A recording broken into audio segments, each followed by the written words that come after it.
Madam, आज पत्रकार परिषदेचं आयोजन करण्यात नेमका काय विषय होता?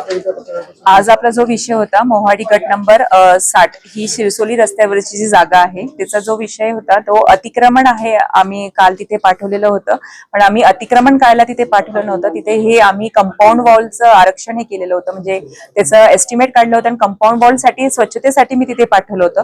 पण हो, तिथे जे झोपड्या आहेत ते हे अतिक्रमण मध्ये येतात. म्हणजे गेल्या मागे 97 मध्ये ती जागा जी होती ती आपले जे अध्यक्ष होते, म्हणजे माजी नगर अध्यक्ष होते तुकाराम श्रीपत, यांनी ही महापालिकेला जागा ही विकत घेतलेली होती.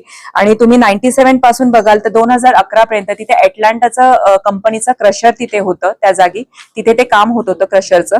नंतर 2011 मध्ये तिथे अटलांटाची खडी ही पडून होती आणि काही नंतर 2017-18 मध्ये स्लॉटरही आपण तिथून बंद केलं होतं. त्यामुळे ती जागा ती रिकामी होती, तिथे काहीच तिथे अस्तित्वात नव्हतं. पण ती महापालिकेची मालकीची ती जागा होती. गेल्या 2022 म्हणजे ऑक्टोबर 22 मध्ये तुम्ही बघाल तर कोरोना जसं संपला तिथे काही जे नागरिक म्हणजे झोपड्या तिथे तुम्ही 1-2 प्रमाणात तिथे तुम्हाला दिसतील. तर त्या ज्या झोपड्या होत्या त्या 2024-25 पासून त्या तिथे प्रमाण वाढलं होतं. तर ही मालकी आमची महापालिकेच्या जागेवर त्यांनी त्या झोपड्या टाकलेल्या होत्या.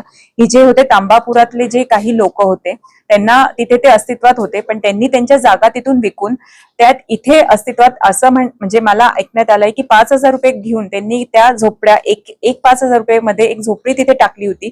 आणि तिथे 2024-25 पासून हे झोपड्या जास्त तुम्हाला प्रमाणात तिथे दिसतील. आणि त्यांनी जसं काल सांगितलं की जो GR आहे की शासनाच्या जागेवर आम्हाला त्या म्हणजे महापालिकेला आम्हाला पर्यायी जागा द्या किंवा आम्हाला ही जागामध्ये झोपड्या बांधण्याची परवानगी द्या. पण तुम्ही बघाल तर जो शासनाचा GR आहे 2011च्या आधीच्या ज्या झोपड्या आहे तो त्यांच्यासाठीच आहे. ह्या 2024 आणि 25 नंतरच्या आहे आणि तो GR फक्त शासनाच्या जागेसाठी आहे, महापालिका किंवा नगरपालिकांसाठी तो नाही आहे.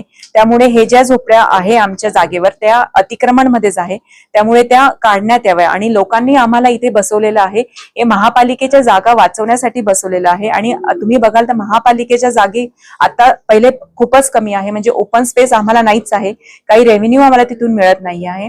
तर हे काही 5-5 हजार रुपये घेऊन जे लोक तिथे अस्तित्वात करत आहात त्यांना आमच्याकडनं आम्ही त्यांना थार देणार नाही आहे आणि त्या जागा त्यांच्याकडनं आम्ही खाली करूनच घेणार आहोत. त्यासाठी मी म्हणजे आमची टीम काही 1-2 दिवसामध्ये पोलीस हे घेऊन बंदोबस्त घेऊन ते अतिक्रमण काढण्यासाठी आम्ही तिथे जाणार आहोत.